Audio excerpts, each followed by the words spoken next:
Good afternoon. Welcome to EduSet Network.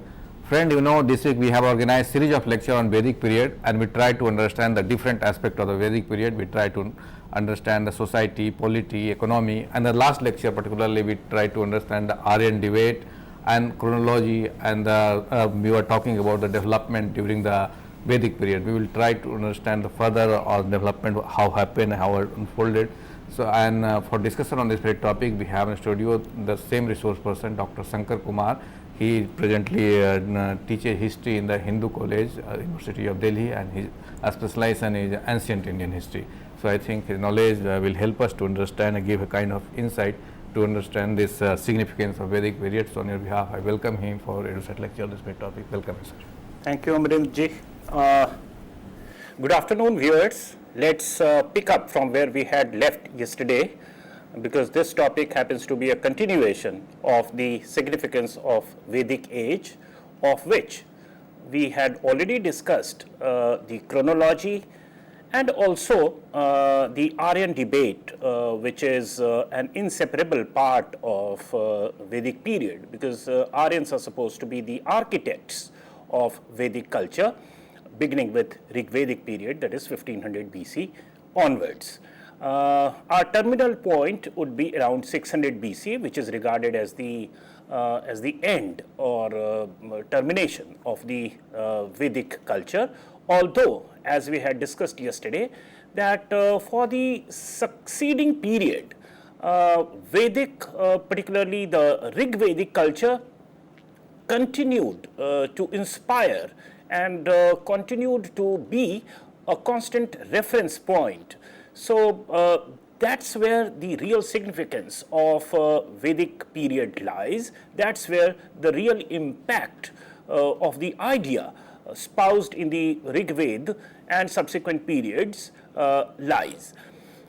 Now, talking about the developments during the Vedic period with reference to Rig Veda, that is early Vedic period, and the later Vedic period, let's quickly try to recapitulate the Harappan context with which we had separated somewhat the Vedic culture, in the sense that post-Harappan cultures can't be regarded as the actual candidates so far as search for the real architects of Vedic cultures are concerned. And that's where we had zeroed down to the Aryans as the real architects. This is very much apparent, as you can see on the slide, that Harappan complex or Harappan civilization represents a different kind of cultural traits, or you can say the sheer difference between civilization and culture, that also becomes very prominent with reference to Harappa and Vedic culture.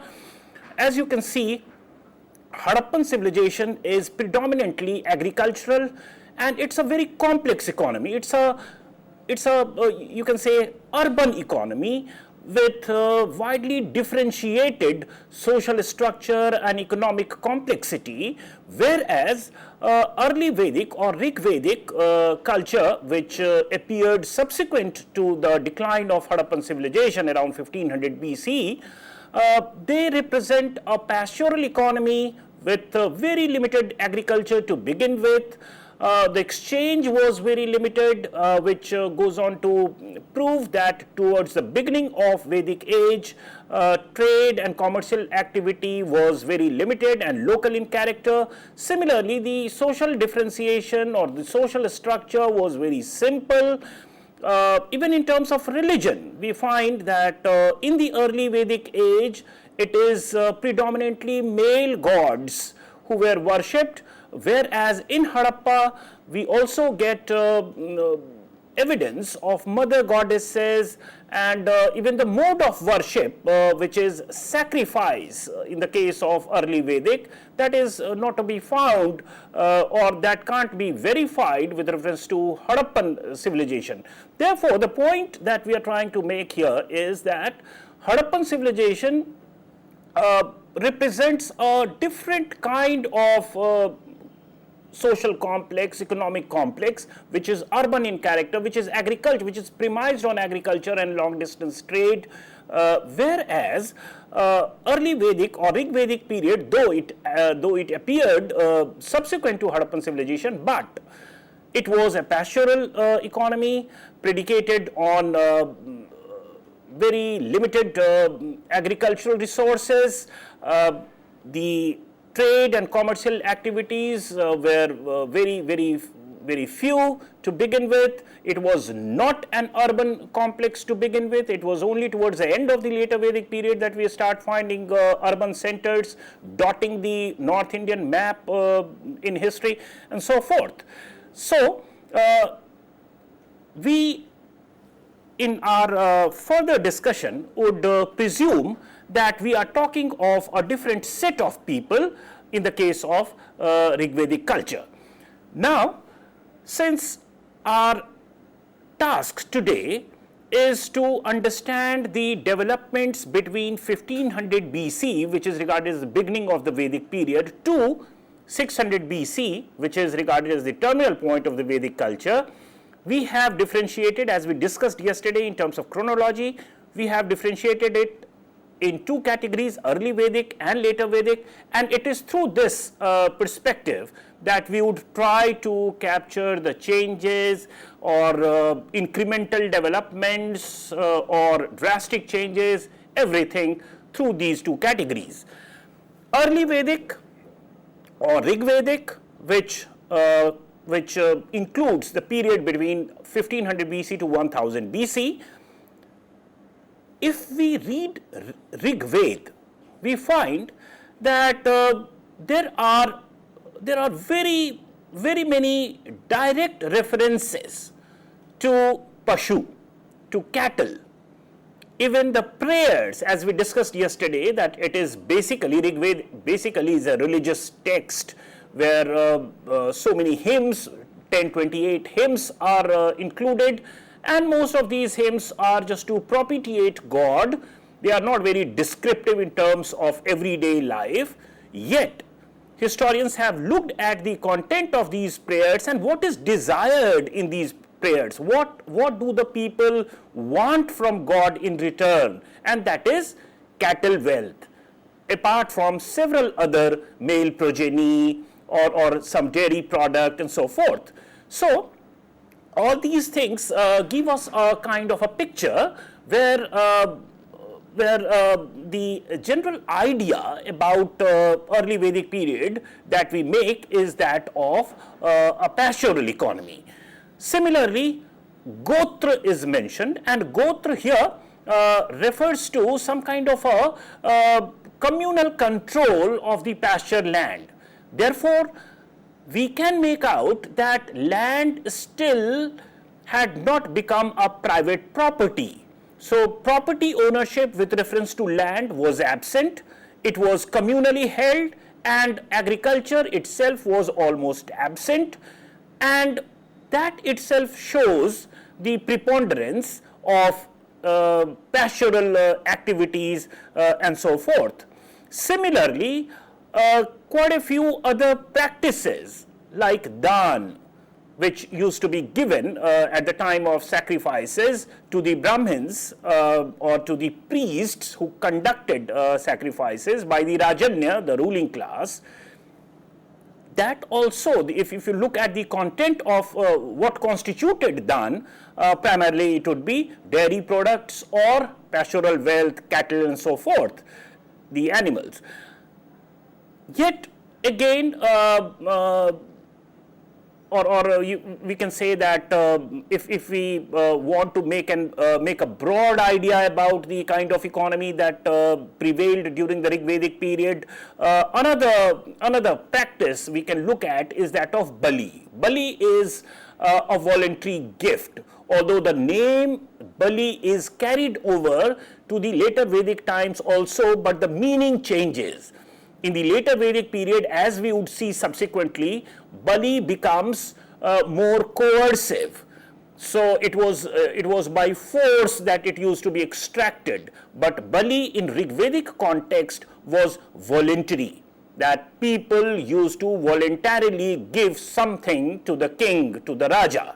And that is what constituted Bali. And if we look at the content of Bali, again we would find dairy products and pastoral wealth being the most prominent. Absence or relative absence of agriculture in Rig Veda or Rig Vedic period or the early Vedic period is also attested through some of the words which are mentioned in relation to agricultural operations. For instance, there is a word langal. Now, langal is something which is associated or conveys a sense of maybe the plow with which agriculture is carried out. Now, langal itself is not a Sanskrit word, is not an Aryan word. It is a loan word. Now, what are loan words? Loan words are those which are so to say taken from other communities and becomes the part of vocabulary of the Rig Vedic people. So quite possible that these words were used, or these agricultural practices were some of the things that the Aryans got to know after coming over to northwestern part of India, and other communities, other pre-existing communities, could be Munda communities and other tribal communities who practiced agriculture on a limited scale, and it is as a result of interaction that they had with these local aborigines or local communities that they got to know about more and more, they got to know about agriculture and associated operations. Limited agriculture is also testified by the fact that the term for grain is not very diversified. It so happens in societies that if there is limited number of, for instance, today suppose we don't need much of medicines, then we don't need to know the individual salts, or we know that, okay, this is a dawa, this is a medicine. And we don't need to differentiate what kind of medicine is this, for what purpose it is given and so forth, because there is only one or two medicines that we are associated with. Suppose, I'm just giving you an example. Similarly, the term in Rig Veda for grains is yava, and it probably conveys the sense of being a generic term. So either it could be for barley, or it could convey the sense of any grain, because the range of grains itself was very limited. Therefore, they did not need differentiated names or separate names for these grains. That also tells us about the limited nature of agriculture and their exposure to agricultural operations in the early Vedic period. In contrast, if we look at or if we study the later Vedic texts like Samved, Yajurved, Atharvaved, Brahmanas, Upanishads towards the end of the later Vedic period, we find that there is an amplified way in which agricultural operations are cited. So there is more and more emphasis on agriculture in contrast to pastoral activities in the case of Rig Veda. So we find sowing, winnowing, threshing, plowshares, plows drawn by several oxen. There is reference to iron share. Then there are legends, for instance, in Satpatha Brahmana, there is a reference of a particular priest who is supposed to have cleared the land up to the eastern coast of Gandak. Gandak today would be in northern part of Bihar. Now just think of the geographical expanse that we talked of yesterday, because by the end of the later Vedic period, these areas right from the Indus, Indo-Gangetic plains up to Gandak and even beyond is getting colonized by these people, by the Aryans, who by now have come to assimilate several other communities, and that's how this peasant society, agricultural society is expanding its frontiers. So if we look at the initial period of 1500 BC to 1000 BC, we find very limited mention of agriculture and associated operations, whereas in the later Vedic texts, that is 1000 to 600 BC, we find these agricultural activities and operations becoming more and more important. So this area in the Shatpatra Brahmand was supposed to have been cleared by a particular sage by fire. Now these are very, you can say, encrypted ways in which a religious text tells us about the everyday life. So historians have decoded from this hymn something like the way in which we tend to clear forests for agricultural purpose by burning it. Quite a few communities, particularly in the northwestern part of India, still practice this. But alongside, we also have the reference of iron axe. In fact, archaeologically, they have been found also at Noh. Similarly, there are other places, Ataranji Kher, Alamgirpur, in the western Uttar Pradesh area, and also in Rajasthan, where we have evidence of iron share, and it is quite possible that iron cultivation or cultivation with the help of iron plowshare was also resorted to. Nevertheless, we should not be mistaken into believing that in the later Vedic period, operations or techniques like transplantation of rice was not known. We all know that the average rainfall of the middle Gangetic plain is quite high, around 150 centimeter per annum, and that is very conducive for rice cultivation. And the acreage of rice is definitely more than wheat.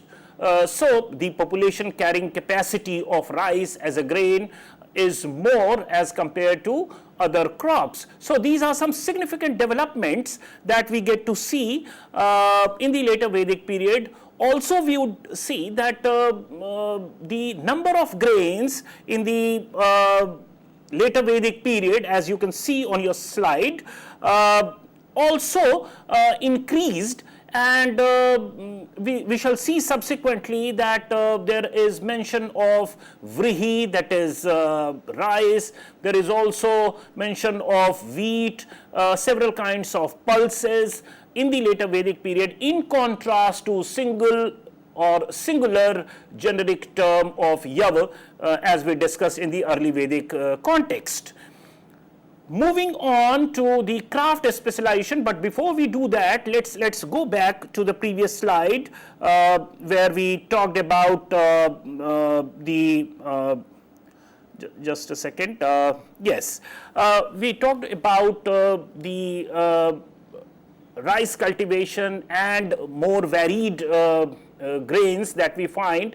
Also important is the fact with reference to the archaeological angle, and what we find, as we had discussed yesterday, that on the top of black and red ware culture or OCP culture, which of course is pre-Vedic, we find very stable, robust painted grey ware debris.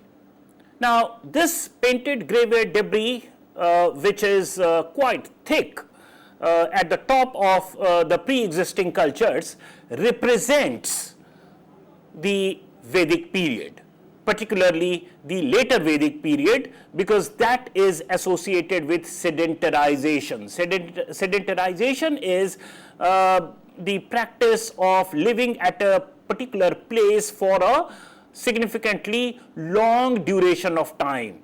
Now, how that was becoming possible? That was becoming possible because with the advent of agriculture or with the institutionalization of agriculture, people could afford to live at the same place for a longer duration of time, because agriculture is a collective operation and it requires people to stay, to tend to plants, sowing, harvesting and so forth. Therefore, that induces sedentarization, and the more you stay at a particular place, the more debris you would leave for the posterity in the archaeological records, and that is something that the archaeologists look at, and that's how this inference is made. Moving on to the craft, as you can see on your slide, we find that in the early Vedic period, again, because we are talking about the economy, craft activities are also very limited. They are not very many in number. Some of the words associated with craft activities, for instance, as you can see on your slide, kulal, which means potter, in the Rig Vedic context, is again a loan word, meaning thereby that it was not known to the Aryans to begin with. Probably it was after settling in the northwestern part of India, in the Sapta-Sindhu region, that they picked up this word and this word became part of their vocabulary. So it is a word which is derived from indigenous communities and assimilated into the Aryan vocabulary. That also shows that to begin with, or they themselves were not so proficient in terms of craft activities, and it was after settling in this area that they picked up such economic activities. Similarly, in contrast to this, in the later Vedic period, that is from 1000 to 600 BC, in the later Vedic texts, we have increased reference to craft activities. In fact, craft activities are varied in number. They are more in number. Iron is mentioned. Iron as a metal makes its entry in the later Vedic period, which is conspicuously absent, as we discussed yesterday, because the term, again, the generic term probably for metals is ayas, and in the later Vedic context, it becomes qualified, Shyam ayas, which probably stands for iron. Again, of importance is the fact that in the later Vedic period, we also have the mention of kach. Kach is glass, and why this is important is because the metallurgical operations associated with metals and objects like glass would tell us about the technological competence of the communities producing it, manufacturing it. Iron, as we know, melts at around 1200 degrees Celsius. Glass takes little bit more temperature to melt. It's put around 1400 Celsius to 1500 Celsius. So the mere existence of glass tells us that later Vedic society had become more competent and sophisticated with reference to attaining higher temperature for metallurgical operations, or what we refer to as pyrotechnology. Therefore, one can infer that in the later Vedic period, craft underwent more specialization. There was more specialized craft activities to be found in later Vedic times, and this can be discerned from the data that we get from later Vedic period, the number of artisans, craftsmen, etc. They increase manifold compared to the early Vedic period. This is not to say that in the early Vedic period there was no craft at all. In fact, there are rathakar and so forth, and they enjoyed high social status. But of course, when we do comparative analysis with reference to later Vedic texts, of course, later Vedic texts represents a far more specialized craft scenario. Again, continuing with another segment of economy is the market-oriented exchange. So whatever exchange that we find with reference to Rig Ved or with reference to early Vedic period is very limited in number.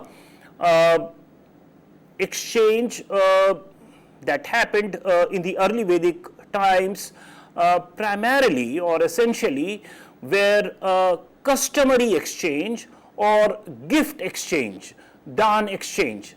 They were not peddled by economic concerns or market concerns. Rather, it was the driving force of such exchange was customs, pre-existing customs, or some kind of reciprocity vis-a-vis dan and so forth. So it was kind of gift economy, you can say. We have already discussed that bali, which is a voluntary gift given by the common people, wish to the rulers, that is Raja, on sacrifices, they were also voluntary in nature. वो स्वेच्छा से दी जाती थी. It wasn't as if they were coerced and they were compelled to give, as we would see was the case in the later Vedic times. In the later Vedic period, we find that this somewhat equal redistribution that happened in the early Vedic period actually gets ruptured, and there is a tendency to have a mechanism which led to unequal redistribution of this wealth, which came through Bali, or unequal redistribution of wealth, so to say, surplus, so to say. One way to understand is, of course, that in the Rig Vedic period, there was very limited surplus because agriculture was not very important. So whatever wealth, surplus wealth that was created was only pastoral in nature, dairy products and so forth. So there is an obvious cap on the quantum of wealth, whereas in the later Vedic times, due to agriculture and intensification of agriculture, there is greater possibility of generating more and more surplus, and hence the scope for having a differentiated redistribution pattern is also becoming more and more prominent in later Vedic times. We just saw that Bali having become coercive is another instance through which this unequal redistribution of wealth was happening. And if we look at the social counterpart, if we look at the social scenario in which this was happening, or what was this unequal redistribution of wealth doing to society, we find that it is the upper two varnas, that is the Brahmins and the Kshatriyas or the Rajanyas, who came to amass more and more wealth through such sacrifices, through Bali and so forth, and the other people, that is the commoners, the wish, increasingly became somewhat distantiated from the upper two varnas, and that's how social stratification, social segregation, which initially was the case, now was becoming social stratification. So there is some kind of a vertical ordering of society as per varnas. So this is something that we need to be mindful of when we look at the Vedic period as a whole. So this is the dynamics, this is the pattern that we get to see from 1500 to 600 BC. Similarly, another component of economy during the Rig Vedic period could be long distance trade, which was conspicuously absent. We don't find much of coins, we don't find much of traders, we don't find much of surplus to be traded. And in contrast, in later Vedic period, we find increased reference to such activities which testify to the fact that long distance trade was getting instituted by the later Vedic period. There is reference to sea in later Vedic text, which is not so in the case of Rig Veda. Similarly, nagars, nagar, which stands for cities, urban centers, of course, in a big way, urbanization could happen only by the end of later Vedic period, but nagars start making its appearance in the later Vedic period, in contrast to early Vedic period where it is only gram, that is a village-like settlement. Similarly, nishk or sataman, these are some of the terms which are present in the later Vedic texts. Nishk and Sataman, we can say, represent rudimentary coins, you can say, rudimentary units of exchange.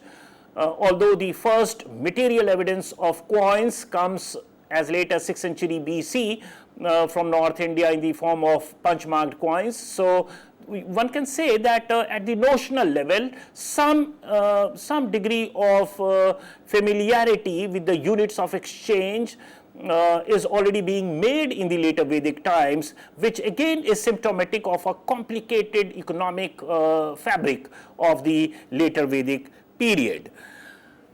That tells us about the economic scenario as a whole of the Rig Vedic period, early Vedic period, and the later Vedic period. And we have just tried to see how as we move from 1500 BC to 600 BC, how these changes are happening in the realm of economy.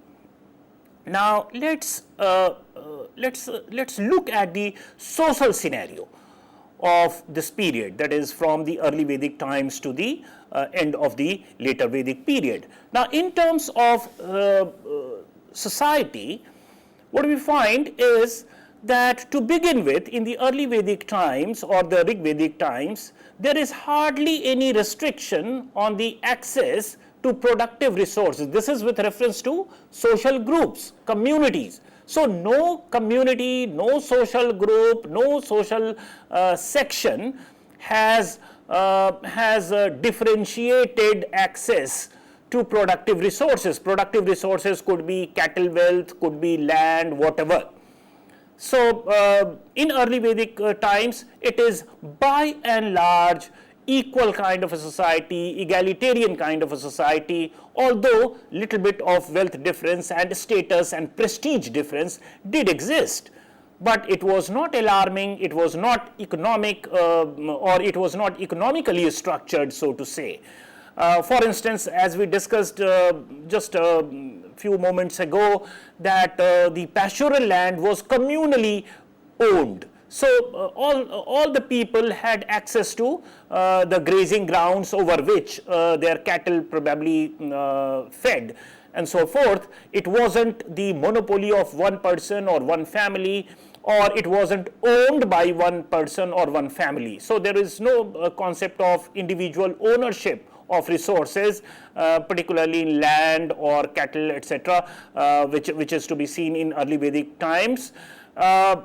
Similarly, if we look at the usual family of Rig Vedic period, we get to know through the description in Rig Veda that probably it was a patriarchal family with 3 to 4 generations of people living together. Even today, in Indian nuclear family, even in urban areas, we find 2-3 generations coexisting in the same dwelling unit. So it was patriarchal, all right, but 3 to 4 generations of a family probably lived together, and there is not much of a distinction in the bride's family and the groom's family. So maybe that they coexisted, they lived in the same dwelling unit, and that constituted the basic unit of production and also consumption. Similarly, this gender aspect can also be discerned through this, that cousins or grandchildren and other relatives, they are not given specific names. Such relations are not referred to by a particular name. There is a generic name for that, and that is Napt. So Napt stood for all cousins, grandparents, and so forth. And that kind of gives us an image of a typical early Vedic family, which constituted the basic unit of production and consumption. In contrast to this social scenario that we get to see in the early Vedic period, in the later Vedic times, we find that we start getting this impression that the productive resources are increasingly getting qualified in terms of access. That is to say that some sections, some people are having access to a particular set of resources, while others are getting denied from having access to those resources.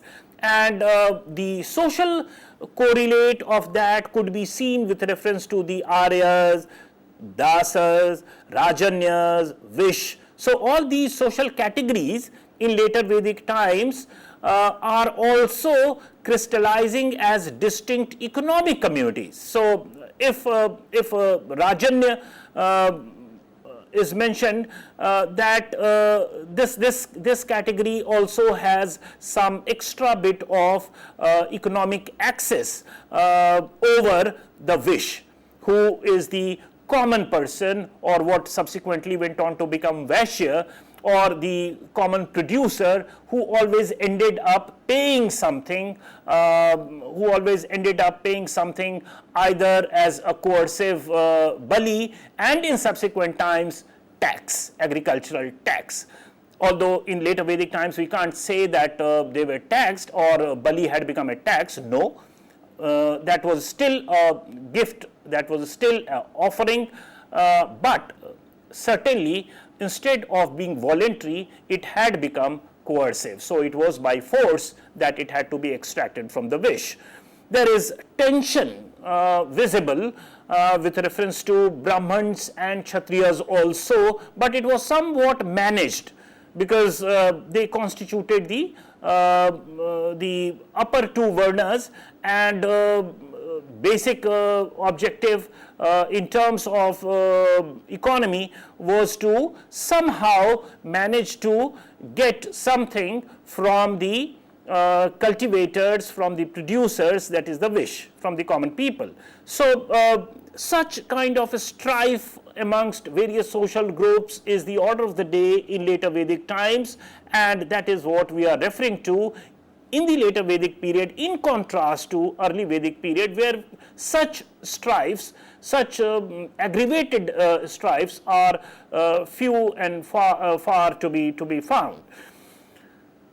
It is as a consequence of such operations where social segregation is happening, social stratification is happening in consonance with economy, with qualified access to economic resources, that we find that the Varna hierarchy, which of course is present in the Purushashukta hymn of Rigved, which is the later portion of Rigved. We had spoken about it, that in the corpus of Rigvedic literature also quite a few things were added subsequently towards the end of the period.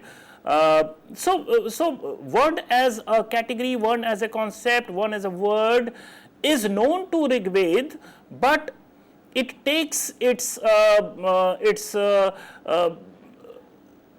structure.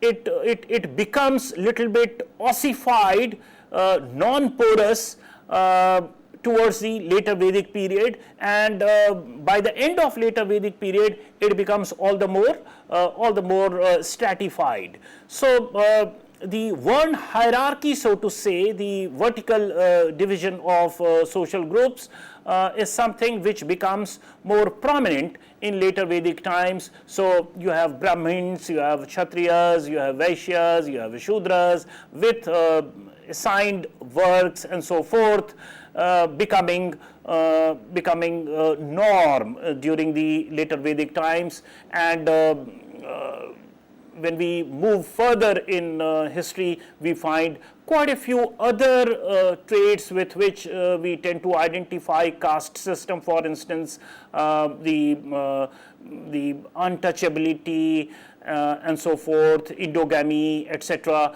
Gradually, they also started becoming part and parcel of Varna hierarchy, but that was to happen subsequently. Coming to another segment of our discussion with reference to the Vedic period, we now talk about the polity. Having spoken of, having discussed economy and society, let's try to understand what transformations the political scenario underwent in the Vedic period.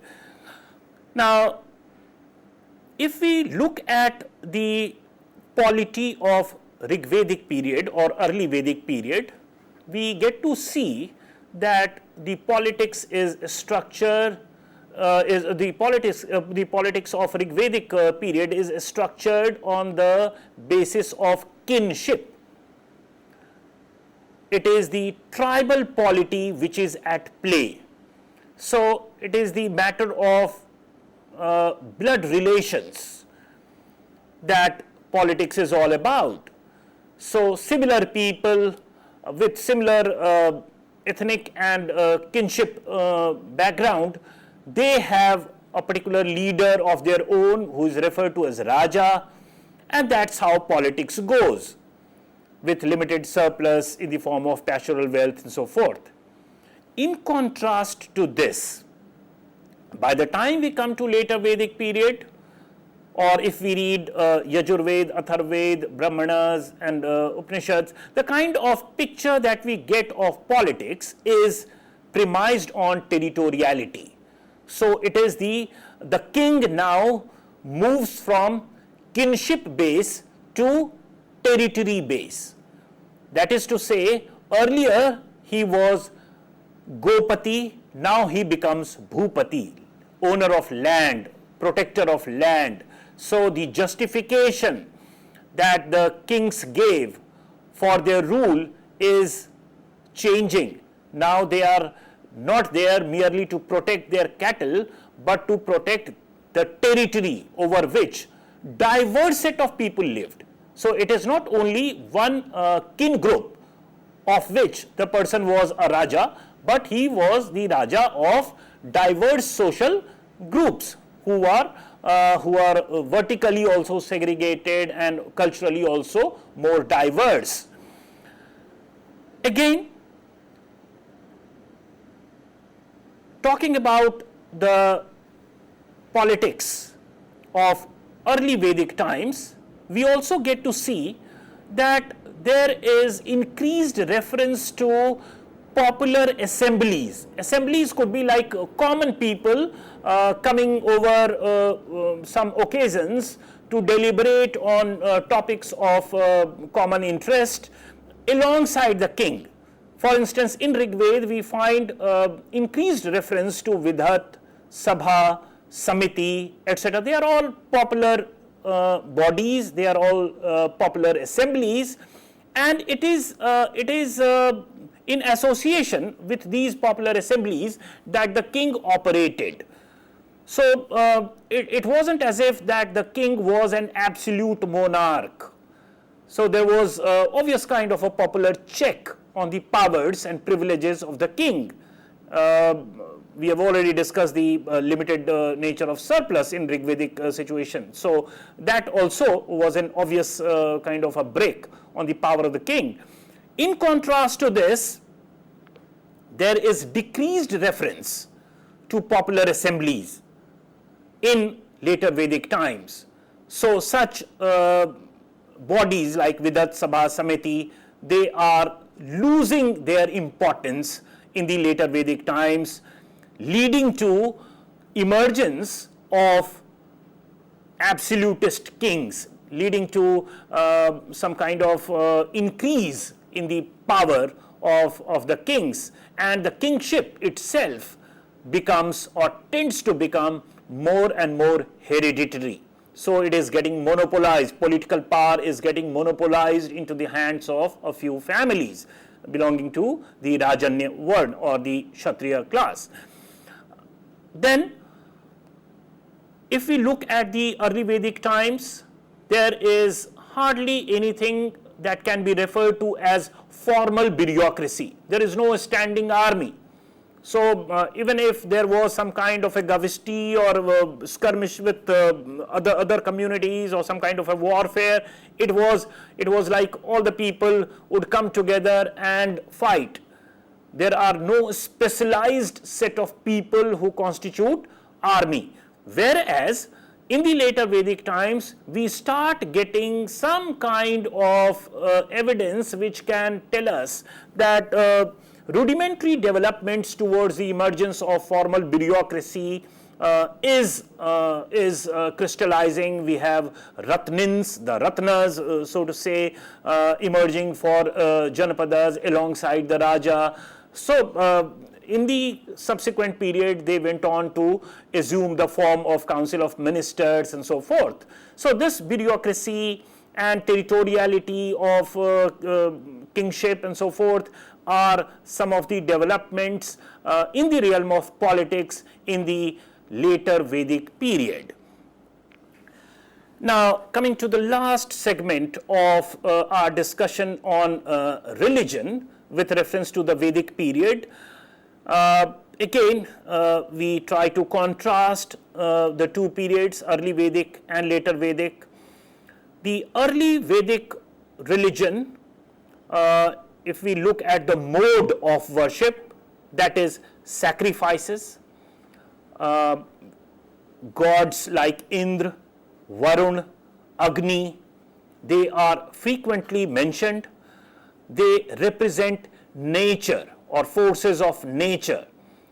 Essentially, they are all male gods. This is not to say that female gods are totally absent in Rig Veda. Of course, there is mention of female gods like Usha and so forth, but predominantly it is the male god which is to be seen in Rig Vedic period, and we have already cited some examples. In contrast to this, in the later Vedic period, we find that these sacrificial rites and rituals became more and more elaborate. So, very intricate set of rules and procedures were weaved around these sacrifices, which made conducting sacrifices for the priestly order a very specialized activity. And in consonance with this change, we find that priestly activity, which was a very loose general kind of an activity in which quite a few communities, quite a few set of people participated in Rig Vedic period, while we talk of later Vedic times, it is the exclusive domain of the Brahmins. As you can see on your slide, that in the Rig Vedic period, Brahmins happened to be just one among the 17 set of people who were associated with priestly activities. Whereas, by the time we reach later Vedic times, other groups, it could be Vipra and the Rishis and so forth, they are wiped away, or this priestly activity gets monopolized by the singular set of people referred to as the Brahmins. So that again tells us about the intensification that is happening at the level of society, at the level of economy, and also at the level of religion. By the time we reach the end of later Vedic times, we find that there is a shift towards philosophizing things. Historians have tried to understand this phenomena. When we look at Upanishads, they obviously are more philosophic in their outlook as compared to the Vedic texts like the Brahmanas or the four Vedas. Why this escape into metaphysics? Why this escape into philosophy? Why this escape into something eternal and something which is very permanent is at the level of psychology, sought to be discerned by historians by the sheer complexity of life which was witnessed around the middle of the first millennium BC, that is 6th century BC, around that time. The urbanism, trade and commerce, changing ethics, changing norms had completely ruptured the village-oriented lifestyle, or the pastoral economy had been completely replaced almost by the advent of agriculture, and it is a new set of ethics and codes of behavior and morality with which one had to contend with, and it is in this scenario probably that the Brahmanical response was to take some kind of a philosophical flight to gain some kind of a sense of permanency, and therefore the idea of Atma, Paramatma as something which is indestructible, something which cannot be destroyed, and so forth. So quite a few readings of Upanishads and so forth have been on these lines, and that somewhat establishes or reinforces the kind of discussion that we are having presently, that this was a tremendously dynamic kind of period of ancient Indian history, and by the time we come to the 6th century BC, which is almost the end of the later Vedic times, it becomes a very transformed society. Rural has changed into urban, pastoral has changed into agricultural, trade activities have intensified, new norms are coming, and so forth. We have a call from Madhya Pradesh. Good afternoon, friend. Please ask your question. Good afternoon, sir. First of all, I would like to thank Mr. Sharma for such a nice insight about Vedic system. Okay. My question is, can we say the Varna system was a conspiracy by a dominant group against a particular group just to gain social, economic and political advantage? It's a perceptive question. I would not like to use this word conspiracy, but one has to understand such social and economic tendencies in consonance with the changes which are happening at the level of economy and polity. I won't say that some set of people sat somewhere and planned it this way. That's not the way social transformations happen, particularly in ancient times. But the rhythm of change, the pace of change, and the technology of change was such that anyone who had access to those resources would somehow get to exercise more power over others. And in this dynamics, in this process of change, quite a few groups are likely to lose out. And since our discussion is limited up to the later Vedic period, therefore I will not say that it was completely closed. So if you look at some of the social groups, for instance, Rathkar in Rig Vedic times is as a social group is enjoying high power. It is part of Vaishya to begin with, but by the time you reach the Gupta period, they probably are reduced to Shudras. Now this is not as a result of some kind of conspiracy, but their changing role, their changing relevance in a transforming society. Rath was a prized possession in Rig Veda, and hence anyone associated with manufacturing Rath or the wheels are accorded higher value.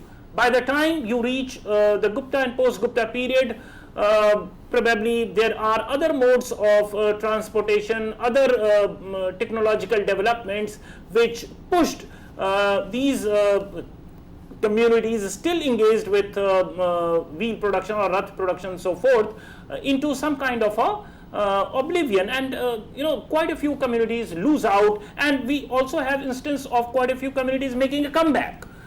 So in the post-Gupta period itself, you find Shudras and Vaishyas getting very close in terms of status. So the condition of Shudras is not as bad in terms of their status. So these changes keep happening with reference to social groups in history, and that is what we are supposed to be tracking. Okay, so you are trying to suggest that we should interpret the events in the framework of the given time, not Exactly, be explained exactly. from the present day. Yes, yes. The scenario was the different, the forces working, helping, giving a shape that was different. So we should Yes. first try to understand, get to know what was the forces that was playing at that time. Accordingly, we should interpret the same. Exactly, exactly. That is what we refer to as historical mind. Okay. The context changes, the forces change, and that's the backdrop in which we need to understand such transformations, and not from the parameters and yardsticks which are operating in the present times. Okay.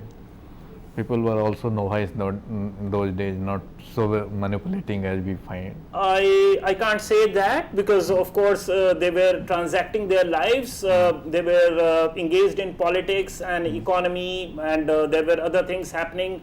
But even in present times, you would find that as a result of technological changes, as a result of policy change also, quite a few social groups or communities become somewhat irrelevant. And quite a few communities make some kind of a comeback. This is something that you can get to see even with reference to your specialized disciplines. Civil engineering and electronic engineering or mechanical engineering becoming important at one point of time, and in some other decade you will find that they are not that coveted kind of professions and so forth. So that is what I was referring to. Okay.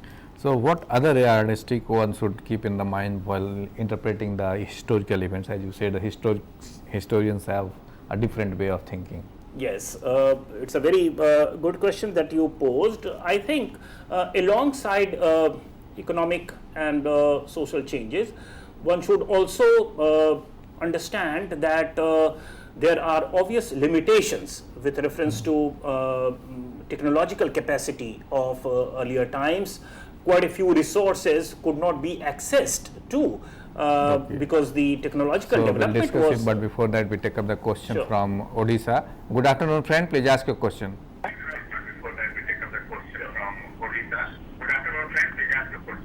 Hello, sir. Yeah, go ahead. Please ask your question. Hello, Yeah, go ahead. sir. Sir, my question is, hello, Yeah, we are listening. I am from Odisha. Yeah, go ahead. Please ask your question. Sir, was there any concept of Bharata in Vedic or later Vedic time? Pardon, can you repeat your question? Please reduce your volume up and then ask your question. Because it is mentioned in Rig Veda. Yeah. I couldn't Please quite reduce the volume of TV set, then you ask the question. You Okay? are.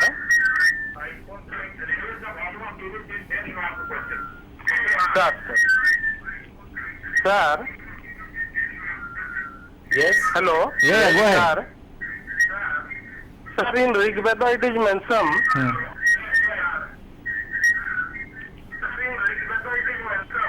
Bharata. Okay. Yes, I think Yeah. to the extent I could get your question. Is Bharata mentioned in the Rig Yeah, Veda? That this, was his this question. word is mentioned, but the connotation is not territorial, as we discussed at length towards the beginning of our lecture today, that in Rig Veda it refers to a particular set of people, probably tribes. So it is a community that is being referred to. So the battle of 10 kings and so forth, Bharat as a tribe and so forth, it was a distinguished tribe, all right. It could have subsequently gone on to inspire our country's mythology and increased reference in subsequent times. But at around this period in the Rigvedic context, one should not confuse this reference as Bharatvarsh or the territory of the Indian subcontinent that subsequently we went on to associate with this particular name. Okay. And well, friends, we conclude lecture now. I thank all of you for watching the lecture, and on your behalf I thank Dr. Shankar Kumar for giving such a wonderful lecture on this very topic. Thank you very much.